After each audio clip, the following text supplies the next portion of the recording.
Falsettos. Falsettos is a musical with a book by James Lapine and William Finn, and music and lyrics by Finn. The musical consists of March of the Falsettos and Falsettoland, the last two installments in one trio of one-act off-Broadway musicals. The story involves Marvin, his ex-wife Trina, his psychiatrist Mendel, his son Jason, his gay lover Whizzer Brown, and his neighbors Cordelia and Dr. Charlotte. The musical premiered on Broadway in 1992 and was nominated for 7 Tony Awards, of which it won Best Book of a Musical and Best Original Score. It was revived briefly on Broadway in 2016, and this revival performance has been nominated for 5 Tony Awards. Original Broadway production. Falsettos opened on Broadway at the John Golden Theatre on April 29, 1992 and closed on June 27, 1993 after 487 performances and 23 previews. The musical was first presented off-Broadway as 2 separate shows, March of the Falsettos and Falsettoland, directed by James Lapine. The cast included Michael Rupert as Marvin, Stephen Bigardus as Whizzer, Barbara Walsh as Trina, Chip Zien as Mendel, Jonathan Kaplan as Jason, Heather McRae as Charlotte, and Carolee Carmello as Cordelia. Rupert, Bigardus, and Zien reprised their roles from the original off-Broadway productions of March of the Falsettos and Falsettoland. McRae reprised her role from Falsettoland, and Walsh reprised her role from the Hartford Stage regional production. Scenic design was by Douglas Stein, costume design by Anne Holt-Ward, and lighting design by Francis Aronson. 2016 Broadway revival. On February 5, 2015, producer Jordan Roth announced that he would revive the show under the direction of James Lapine. It was then scheduled to open in the spring of 2016. On September 3, 2015, it was announced that the revival would take place in the 2016-17 season. The production opened on Broadway at the Walter Kerr Theatre on September 29, 2016 in previews, and officially on October 27, directed by Lapine, Christian Ball, Andrew Rannells, Stephanie J. Block and Brandon Urinovitz play Marvin, Whizzer, Trina, and Mendel respectively. Other cast includes Tracy Toms as Dr. Charlotte, Betsy Wolfe as Cordelia, and Anthony Rosenthal as Jason. The production shuttered on January 8, 2017. 2 performances were filmed on January 3 and 4, 2017, to be repackaged into a presentation for the PBS program Live from Lincoln Center series to be aired at a later date. Act 1, March of the Falsettos. It is 1979 in New York City, and Marvin, his son Jason, his psychiatrist Mendel, and his male lover Whizzer are 4 Jews in a room bitching. Marvin steps forward to explain his situation. He has left his wife Trina for Whizzer, but Marvin wants a tight-knit family and is attempting to forge a new family situation with the addition of Whizzer, a situation no one is happy with. Trina, on Marvin's recommendation, pays a visit to Mendel, where she wearily wonders how her life has turned out this way. Mendel, instantly attracted to her, tries to console her, telling her that love is blind. Meanwhile, Marvin and Whizzer comment on the relationship. They have very little in common, apart from the fact that they both love fighting and are insanely attracted to each other. Both worry that the thrill of first love is wearing off. The cast presents an interlude, Marvin at the Psychiatrist, a 3-part mini-opera. In Part 1, Mendel asks Marvin about his relationship with Whizzer, and Marvin weighs the pros and cons of the relationship, ultimately concluding that he does love Whizzer. In Part 2, Mendel, obviously aroused, interrogates Marvin about his ex-wife's bedroom habits. In Part 3, Marvin and Jason provide counterpoint on their strained relationship. 10-year-old Jason is very worried that, because my father's a homo, he will turn out to be one too. His worries cause him to misbehave, and everyone tells Jason to see a psychiatrist. Only on Whizzer's advice does Jason agree to see Mendel. Marvin is trying to pigeonhole Whizzer into the role of homemaker, and they fight. Meanwhile, Trina complains to Mendel how her role in the family is shrinking, as Whizzer becomes increasingly prominent in Marvin and Jason's lives. All agree that this had better come to a stop. Despite her attempts to maintain a sense of normalcy, Trina is spiraling out of control. Jason continues to misbehave and Trina phones Mendel frantically to please come to our house for dinner and therapy. Mendel arrives and immediately charms Trina. He and Jason settle down for Jason's therapy. Jason frets about his future and Mendel, in a very roundabout way, encourages him to relax and enjoy life.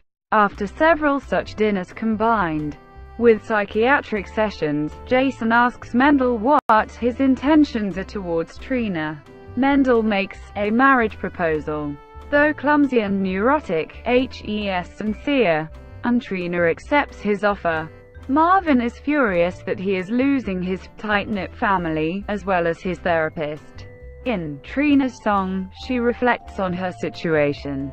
She is tired of the man's world she lives in. And even though she knows that Mendel is the same kind of man Marvin is, slightly childish and neurotic, he loves her and she could do a lot worse. In contrast, the four men sing a hymn to all varieties of masculinity, with the three adults singing in falsetto to match Jason's voice. Marvin teaches Whizzer to play chess, but bitterness and ill-feeling boil over. They fight and break up. Meanwhile, Trina and Mendel move in together and start making a home. As he packs, Whizzer reflects on the games I play with his own heart, and comes to the conclusion that he does not love Marvin. Trina and Mendel send out wedding invitations, and Marvin goes crazy. He confronts Trina and incoherently accuses her of trying to ruin his life, finally breaking down in rage and slapping her. Shocked by his actions, both reflect that each never wanted to love the other. A sentiment Whizzer repeats to Marvin, Mendel repeats to Trina, and Marvin repeats to Jason and Whizzer. Marvin is finished with Whizzer and his relationship with Trina is in tatters. But Marvin can still salvage his relationship with Jason, who has just discovered girls to his immense relief. Marvin sits Jason down for a talk, father to son, and tells him that he loves him, and no matter what kind of man Jason turns out to be, Marvin will always be there for him. Act 2, Falsettoland. Mendel shines her flashlight into the audience on a dark stage, welcoming us to Falsettoland, the story's conclusion. It is 1981, 2 years later. Nancy Reagan is in the White House, and the cast has been enlarged by two Marvin's lesbian neighbors, Dr. Charlotte, an internist, and Cordelia, a kosher caterer. Marvin has realized that it's about time to grow up and get over himself. He has called a truce with Trina, and he has managed to maintain his relationship with Jason, who is now preparing for his bar mitzvah. He has not seen Whizzer for 2 years, and has still not gotten over him.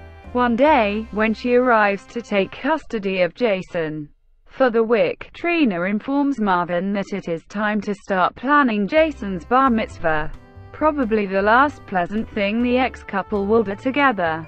The pair immediately start bickering, to Jason's dismay and Mendel's amusement. Mendel encourages them to have a simple party, but Trina will have none of it.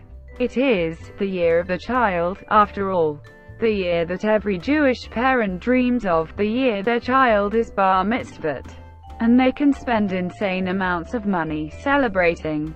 The scene moves to Jason's Little League baseball game. While at bat, Jason has a lot more on his mind in the game. He is trying to decide which girls to invite to his bar mitzvah, the girls he should invite, or the girls he wants to invite. Reaching a decision would be a miracle of Judaism. Everyone is there at the ball game, sitting watching Jewish boys play the game poorly and getting a little too involved in it. When Whizzer suddenly arrives, Jason had asked him to come. Marvin is struck by how little he's aged, and a tentative offer of reconciliation is made just as Jason manages to hit the ball. He is so shocked he forgets to run. An interlude, A Day in Falsettoland. In Part 1, Dr. Mendel at work, Mendel listens to the blather of a yuppie patient, and agonizes about being a 60s shrink stuck in the 80s, and how his work is taking a toll on his marriage to Trina. In Part 2, Trina works it out. Trina reveals Marvin and Whizzer are back together and wonders why that troubles her. In Part 3, the neighbors relax, Mendel and Trina jog and discuss Marvin and the bar mitzvah. And Dr. Charlotte comes home to Cordelia cooking nouvelle bar mitzvah cuisine. Cordelia asks Charlotte how her day was at the hospital, and Charlotte exclaims that today was a rare day without a death. Meanwhile, Marvin and Whizzer play racquetball and bicker when Whizzer beats Marvin soundly. All reflect on how wonderful life is. The piece does not last long. Marvin and Trina are warring over every aspect of the bar mitzvah, which makes Jason want to call it off. Mendel consoles the boy, telling him that everyone hates his parents at his age, but everyone also matures and hates them less.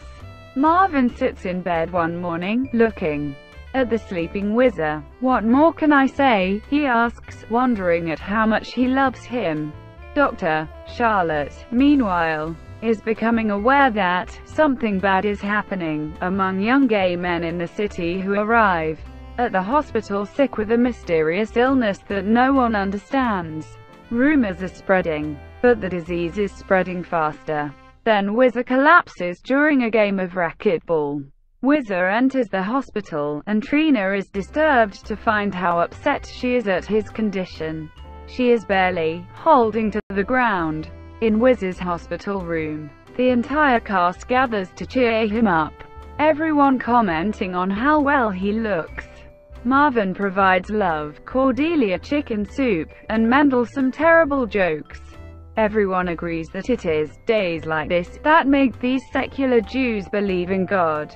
Only Jason, in childish honesty, is able to tell Whizzer the truth, that he looks awful. Mendel and Trina sit Jason down and give Jason the option of cancelling the bar mitzvah if he feels he cannot go through with it. Jason finally learns that Whizzer may not recover. Marvin sits in Whizzer's hospital room, soon joined by Cordelia and Dr. Charlotte, and the four unlikely lovers wonder how much longer the love can last. As Whizzer's condition worsens, Jason turns to God, asking him to perform another miracle of Judaism by allowing Whizzer to recover. He will even get bar mitzvah if Whizzer gets better. Then Dr. Charlotte reiterates that something bad is happening. Whizzer is soon near death, and he reflects bravely that you gotta die sometime. Suddenly everyone bursts into the hospital room. Jason has had an epiphany. He wants to hold the bar mitzvah in Whizzer's hospital room. Trina could not be prouder. Everyone notices how much Jason looked like Marvin. Jason goes through with the bar mitzvah. Whizzer can suddenly bear no more of their company, and is taken from the room, followed by all but Marvin. Marvin, left alone, asks the departed Whizzer, "What would I do if you had not been my friend?" Whizzer appears, dressed as we first saw him, and the two sing together one last time. They realize that there can be no answer to Marvin's question, but the question remains. Then Whizzer is gone. Marvin's friends and family surround him, as Mendel bids the audience good night from the world known as Falsettoland. Notable casts: Replacements, transfers: Marvin, Mandy Patinkin, Greg Edelman, and Adrian Zedmed Whizzer, Sean McDermott, and Sal Viviano Trina, Randy Graf Mendel, Jason Grai Jason, Sivan Kotal Cordelia, Maureen Moore, alternates, understudies, and standbys. Andrew Harrison Leeds was the alternate Jason, performing at Wednesday and Saturday matinees. Philip Hoffman was the understudy for Marvin and Mendel. John Ruiz was the understudy for Whizzer. Jeffrey Landman was the replacement alternate Jason. Susan Goodman was the standby for Trina. Sal Viviano was the standby for Whizzer, eventually taking on the role as a replacement. Understudies: Tally Sessions, Colin Hanlon, Courtney Balin, Stephanie Umo, Peyton Lusk. Recordings. The original cast recordings of the Off-Broadway The March of the Falsettos and Falsettoland were both released from DRG Records on January 1, 1991. The Broadway revival cast album was released on January 27, 2017. PBS will air a filmed performance of the revival as part of Live from Lincoln Center. For this recording, Lines Inc., The Baseball Game, and A Day in Falsettoland were edited for profanity. Thank you for watching. Please like and subscribe below.